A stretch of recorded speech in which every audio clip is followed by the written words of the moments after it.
So, last time we talked about those three economic questions. And economists actually used those ideas of the three economic questions to classify different types of economies based on how they approach these three economic questions. So, today we're going to look at three different types of economic systems: traditional economies, command economies, and market economies. We'll also look at the positives and negatives of each, and I'll let you decide which way you think is the best way to organize an economy. So, we're going to start with traditional economies. So, what is a traditional economy? In a traditional economy, the individual roles and our choices are determined by the customs of elders and ancestors. So, these are often hunter gatherer societies. And while these types of societies were the norm at the beginning of human existence, few pure or traditional economies remain anymore. And that's because most of these traditional economies have been destroyed by outsiders. So they've been destroyed by industrialization, or colonialism, or globalization, or environmental destruction. And in these societies, the answers to the three economic questions are determined by tradition, which is where the name comes from, as well as ritual, custom, and habit. So, what do we produce? If our society has always grown corn, we're going to continue to grow corn. How are we going to grow corn? Tradition is going to dictate how we grow corn. So whatever we did in the past, we're going to keep doing that. And then who benefits? That's also determined by tradition. So as an example, we mentioned, right, that there are a few remaining pure traditional economies anymore. Really, the closest remaining pure traditional economy is that of the Sentinelese people in the North Sentinel Islands, and they've managed to maintain their traditional economy because they are really good at keeping outsiders out, as you can see in that top picture there. Their geography, as you can see in the bottom picture, also helps. If you're an island, that's pretty easy to defend. All right, so the positives of a traditional economy is that there's not really a lot of uncertainty. If you're doing the same thing or doing things the same way you've always done them, there's not a lot of doubt about what you're going to do in the future. So everybody knows what role to play because it's been determined for you. And life is generally stable, predictable, and continuous. However, that stability has a downside. So, the negatives of a traditional economy is that it tends to discourage new ideas and new ways of doing things. Because if you're doing things the way everything's been done in the past, well, why change that? Why fix what ain't broken, right? But as a result, there's a lack of progress towards higher standards of living. So, life is pretty stable, which means life doesn't tend to get much worse, but it doesn't tend to get much better either, because you can't really go against tradition. All right, so let's talk about the second type of economy, which is a command economy. So, in a command economy, all economic production is planned by a central authority, which means the government, right? Now, in the 20th century, the biggest example of this is so in the 20th century, communist countries like the Soviet Union or the USSR had command economies. However, since the end of the Cold War, most countries that call themselves communist, like China and Cuba, no longer have purely planned economies. And I do want to mention here, it's a little bit confusing what's the difference between communism and a command economy. You're like, wait, isn't a communist country one in which where the government determines what you produce and how you produce it and who benefits? Well, that's true, but a communist system is a political system as well. It's not just a purely economic system, but a communist country would have a command economy. And a command economy isn't necessarily communist. You could have a king dictating what the economy produces, but we tend to associate it with communist countries. All right, so what determines the answers to the three economic questions in a command economy? So the government determines what to produce, how to produce it, and who benefits. Now, theoretically, in command economies, everybody benefits. And that's often the point of a command economy. The government will say, we're seizing control of the economy because the economy is not working. It's benefiting some people. It's benefiting the nobles. It's benefiting the rich. It's benefiting the bourgeoisie, and it's not benefiting the workers. So we're gonna take all that stuff and we're gonna give it to the workers. Thus, theoretically, everyone's supposed to benefit, but in practice, that doesn't always turn out to be the case. All right, example command economies. Also, there are very few remaining command economies. Again, Cold War. The only really remaining pure command economy is North Korea. And there are a lot of nominally communist countries like China that have introduced aspects of other types of economies, which we'll talk about in a little bit. All right, what are the positives of a command economy? So they are, first of all, they're capable of dramatic change in a short period of time. The example I go to here is that you might remember back from World Studies or AP Euro that the Soviet Union was able to really rapidly industrialize in the 1930s because the dictator Joseph Stalin stepped in. He's like, I'm the government and I'm going to say everybody's got to switch to building factories and building tractors, and eventually when World War II came, building tanks, right? Um, Another positive is that command economies provide public goods and services. So they provide healthcare, they provide housing, they provide education. This might not be the best quality public services, but they are available to everybody. All right. They also have the potential to respond to crises quickly. That goes back to that idea that they're capable of dramatic change in a short period of time. And they also have the potential to prevent mass unemployment. So the government can just dictate that everybody has a job.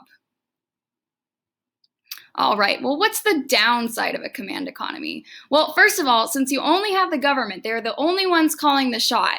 That means the government needs to be really competent, so really good at what they're doing, and really well informed. So, like, for example, one of the problems in the Soviet Union was that the Central Planning Authority didn't really communicate that well with the factories that were producing goods. So they had no idea how many goods these factories were actually capable of producing. So they'd say, produce 10,000 shoes. Yet the shoe factory could only produce 5,000, right? So it didn't really work that well. Command economies also lack incentives to get people to work efficiently. Because theoretically, if everybody is equal, if everyone is benefiting the same, well, what's going to motivate you to work harder, right? You're not necessarily going to get more money if you work harder.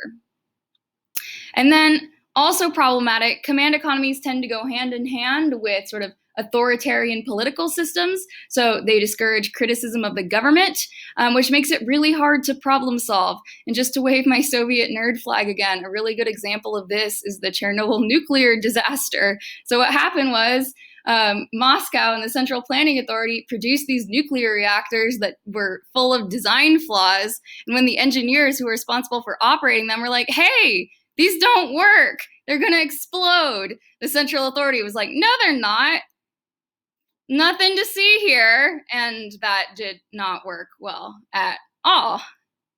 All right. So our second to last, there's a secret last one. Our second to last type of economy is a market economy. And in market economy, the government intervenes very little in the economy, and the quote unquote invisible hand of the free market determines all. So the interaction between consumers and producers determines the answers to the three economic questions. So this is also called like laissez-faire economics, if you remember that from World Studies or AP Euro. And in this system, the laws of supply and demand set prices. So next unit, when we talk about the laws of supply and demand, you will see how that works. And actually, like the other types of economic systems, there aren't really very many pure free market economies either. All right, so in market economies, what determines the answers to the three economic questions? So the free market, as we said, and the interaction between producers and consumers determines the answers to those three economic questions. So what are we going to produce? Well, whatever sells, right? So if someone is trying to sell a combination banana slicer and tomato masher, I don't even know what that would be, well, nobody's going to buy that, right? So nobody's going to produce that. How are we going to produce it? Also determined by the free market, whatever is, most profitable, right? And then who benefits is also determined by the free market. All right, examples of market economies. So the closest pure free market we have is Hong Kong, which has low tax rates, little governmental regulations, strong protections for private property. Now you might be thinking, what about the United States? Aren't we the freest market in the world? Not quite. Hong Kong has us beat. While we do mainly have a market economy, we have plenty of governmental regulations. So think about like environmental regulations and things like that, as well as plenty of public services like Social Security. And we'll talk about actually what's the secret fourth type of economy that the United States is. All right, what are the advantages of a market economy?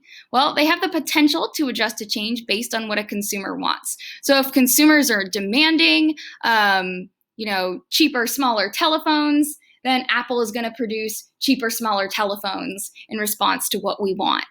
Market economies also have the potential for a high degree of individual freedom if no monopolies form. We'll talk a little bit about what monopolies are in our third unit when we talk about macroeconomics.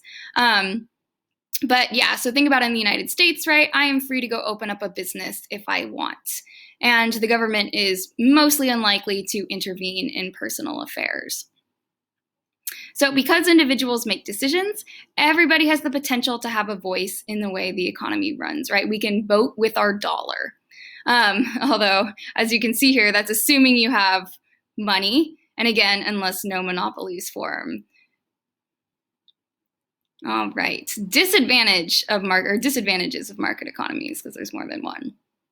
Well, in market economies, again, there's no governmental regulation. So that discourages firms or businesses from treating consumers or workers poorly. So if you remember back in World Studies or AP Euro and you learned about the Industrial Revolution, you probably learned that before the government really got involved in the economy, businesses did not tend to treat their workers well. And sometimes, like food companies would produce food that was dangerous to eat because there wasn't a lot of governmental regulation. So in a market economy, those who are unable to produce a good can't afford food and shelter. So orphan children, for example, can't exactly work. So they're highly likely to become homeless in a pure market economy. And then there are also fewer public goods and services, or no public goods and services, because there's little incentive for private companies to create things like public goods, so healthcare or education, for example.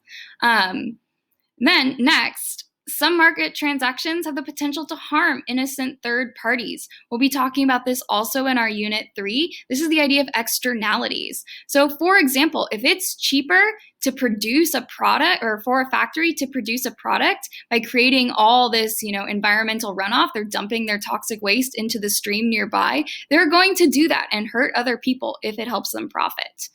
And then in a market economy, there's also a possibility for what we call market failures that are difficult to recover from without government intervention. So a market failure is basically a recession or a depression.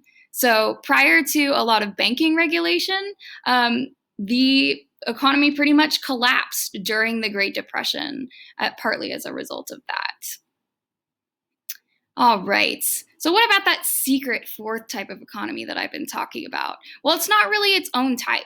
Rather, what it is a mix of various types of economies. So it could be a mix of command and market, which is the most common one, or traditional and market, or traditional or command. Because again, as we mentioned, there's few pure economies of any type. So mixed economies blend components of the three types of economic systems. However, you can have a good mix or a bad mix. So a good mix can maximize the advantages of the types of economies in the mix.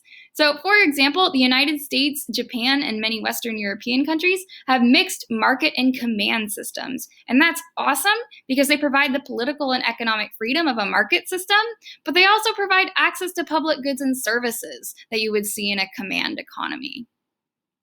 Now, on the other hand, a bad mix can maximize the disadvantages of the types of economies in the mix. So, for example, China also has a mixed market and command economy, but it has the total lack of, or not total, but almost total lack of political and economic freedom of a command economy, but all the social inequalities of a market economy. So that is not such a good mix. All right, so that's the lesson. Thank you for watching, and I will see you next time.